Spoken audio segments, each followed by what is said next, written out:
Shalom, saudara terkasih dalam Tuhan. Kembali lagi di News from the Future bersama saya Rara Siahaan di YouTube Revival Fire City. Hari ini kita akan membahas sesuatu yang menarik, yaitu mengenai evil child dan spiritual spouse, atau kita kenal fenomena boneka arwah, bayi setan, dan pasangan gaib. Saudara, tentang bayi arwah, bayi setan, boneka arwah, juga tentang pasangan gaib, ini menjadi salah satu trending topik hari-hari ini yang kita lihat di media, khususnya di negara kita Indonesia. Indonesia menjadi salah satu negara yang sekarang sedang terkena demam boneka roh atau spirit doll, di mana spirit doll dijual dari ratusan ribu sampai ratusan juta rupiah. Ditambah lagi saudara, bukan hanya orang biasa yang membeli atau merawatnya, akan tetapi para artis, public figure, mereka memelihara boneka arwah.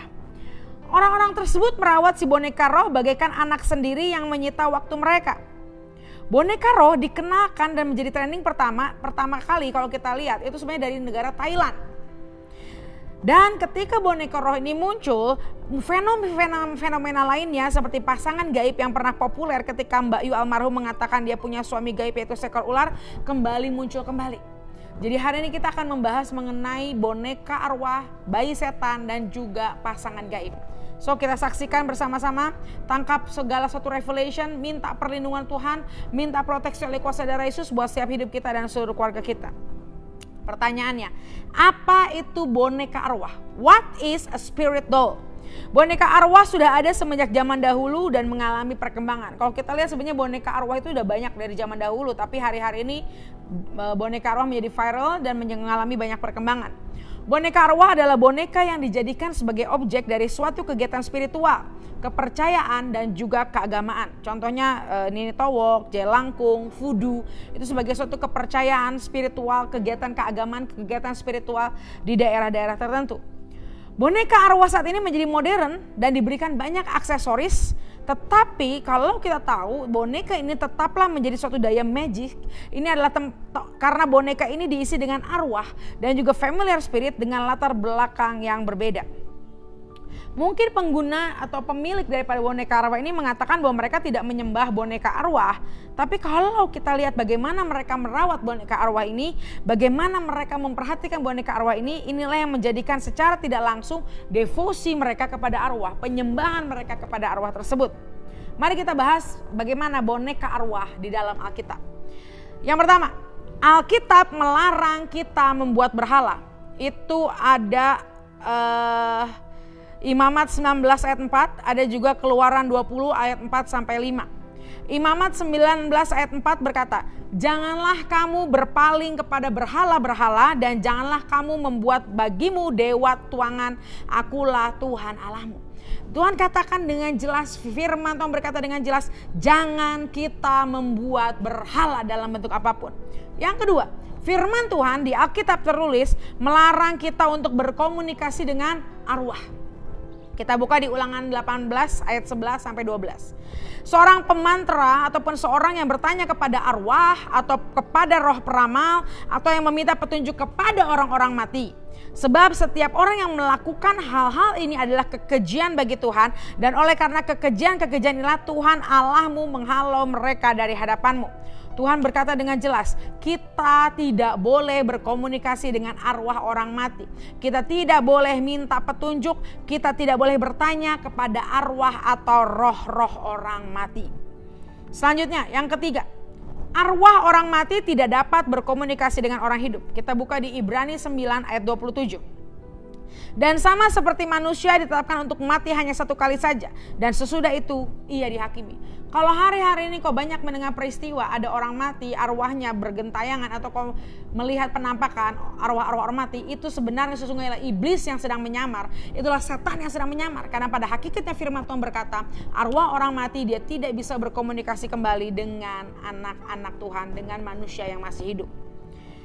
Selanjutnya, poin yang keempat, boneka arwah itu diisi oleh setan. Kita buka di 1 Tawarik 10 ayat 13 sampai 14. Demikianlah Saul mati karena perbuatannya yang tidak setia terhadap Tuhan, oleh karena ia tidak berpegang pada firman Tuhan, dan juga karena ia telah meminta petunjuk dari arwah dan tidak meminta petunjuk dari Tuhan. Sebab itu Tuhan membunuh dia dan menyerahkan jabatan raja itu kepada Daud bin Isai.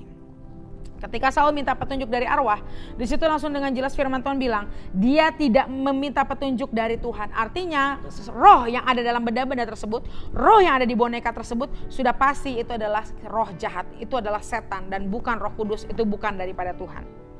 Selanjutnya kita bahas tentang bayi arwah dan pasangan gaib.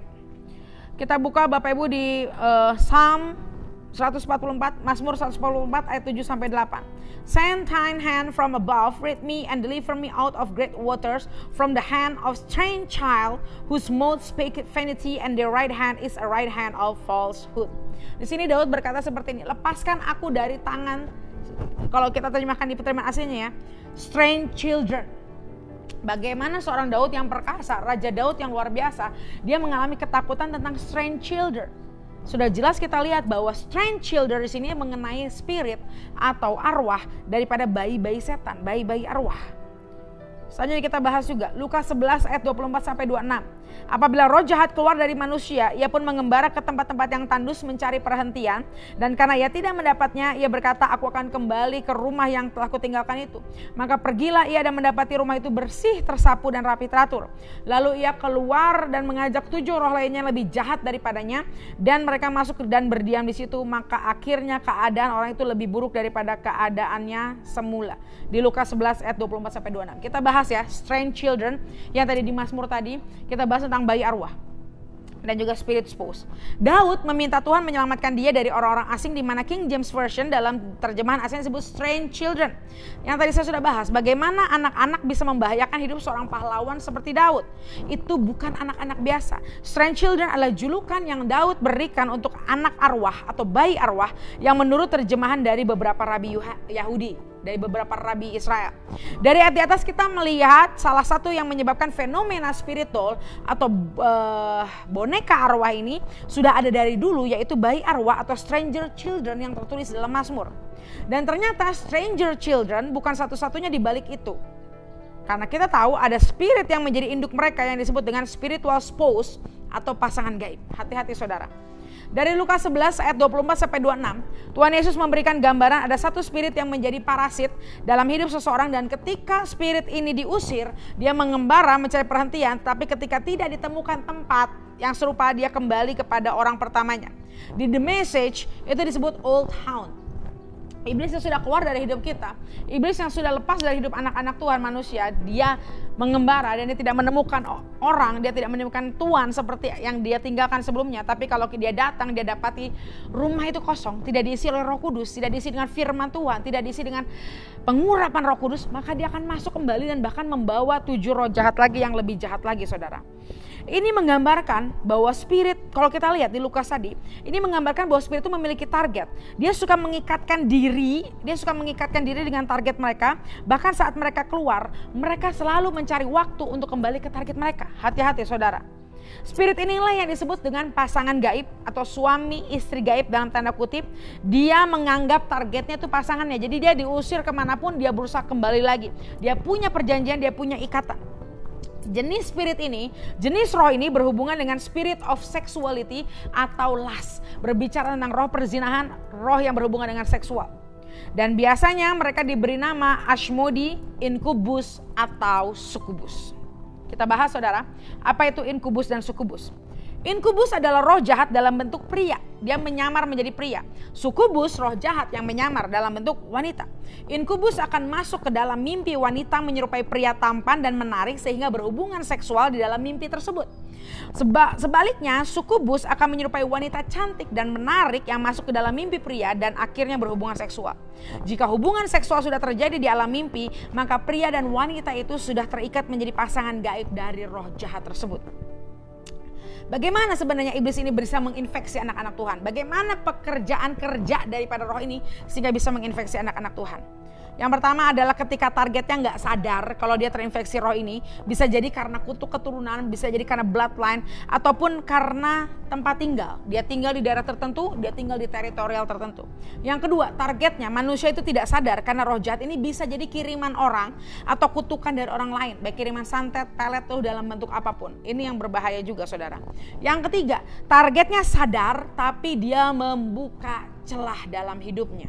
Ini yang berbahaya juga, orangnya sadar dan dia sengaja membuka celah supaya roh jahat ini masuk dan menginfeksi kehidupannya. Dan yang terakhir, targetnya sadar karena mereka menyerahkan diri mereka sebagai persembahan supaya mereka meminta imbalan, supaya mereka meminta sesuatu kepada roh jahat tersebut. Seperti Eve of Togo, Yaksini from India, Nanai Ayami from Japan. Jadi memang mereka melakukan ritual karena dia minta sesuatu, akhirnya dia lakukan apa? Bersatu dengan roh ini, dia melakukan pengikatan dengan roh tersebut. Itu yang berbahaya. Kita kebasolak dalam nama Yesus Kristus. Lalu kita bertanya-tanya nih, bagaimana symptoms, bagaimana gejala kalau ada roh jahat di sekitar kita, kalau ada roh jahat ini dalam hidup setiap kita. Yang pertama, Anda memiliki mimpi romantis dan liar dengan pasangan yang bukan pasangan Anda. Yang kedua, Anda bermimpi bahwa ada seorang pria atau wanita yang Anda tidak kenal secara berulang-ulang. Yang ketiga, ketika Anda bangun dari tidur pulas Anda seperti nggak puas, seperti capek, seperti ada sesuatu yang kosong. Yang keempat, Anda merasa bahwa dalam aktivitas Anda, dalam tidur Anda selalu ada yang mengawasi, yang melihat Anda, yang mengamat-amati Anda. Yang kelima, Anda mengalami kegagalan dalam rumah tangga dan juga kemandulan atau keguguran. Yang keenam, rumah tangga Anda mudah tersulut masalah komunikasi yang tidak baik karena hal-hal ringan. Selanjutnya yang keenam, hasrat seksual Anda menjadi tidak terkendali dan menuju seks yang tidak alkitabiah. Selanjutnya, Anda menjadi membenci pasangan Anda dengan tiba-tiba tanpa alasan yang jelas engkau membenci pasangan Anda. Selanjutnya, pasangan Anda terkena banyak serangan. Suami atau istri Anda tiba-tiba banyak mengalami serangan. Selanjutnya, contohnya apalagi gejalanya? Anda mengalami banyak permasalahan dalam hubungan-hubungan. Jadi kalau punya hubungan teman, punya hubungan pacaran kayaknya nggak berakhir baik, selalu putus, selalu nggak happy ending. Dan yang terakhir, banyak terjadi serangan dalam keuangan di rumah tangga Anda. Itu adalah gejala-gejalanya. Coba kita cek apakah ada dalam poin-poin itu dalam hidup Anda, dalam hidup orang-orang di sekitar Anda. Lalu pertanyaannya, kalau memang kita sudah merasakan ada gejala tersebut, apa yang harus kita lakukan untuk mengalahkan, untuk kita dibebaskan, untuk kita dimerdekakan? Mari kita bahas, sahabat Bapak Ibu. Breaking the power of spiritual spouse. Yang harus kita lakukan adalah yang pertama, buat pengakuan dan bertobat di hadapan Tuhan dari setiap dosa seksual kita. Minta darah Yesus menyucikan, menguduskan setiap kita, minta ampun, alami pertobatan. Yang kedua, inventariskan apa saja yang menjadi celah masuknya roh tersebut dan tutup setiap celah itu. Mungkin ada benda-benda jimat, benda-benda pijakan, atau hal-hal yang gak baik, hal-hal yang menjadi celah yang membuat akhirnya roh itu bisa masuk. Hal-hal yang najis, hal-hal yang kotor, itu kita singkirkan, kita buang semua di dalam nama Yesus.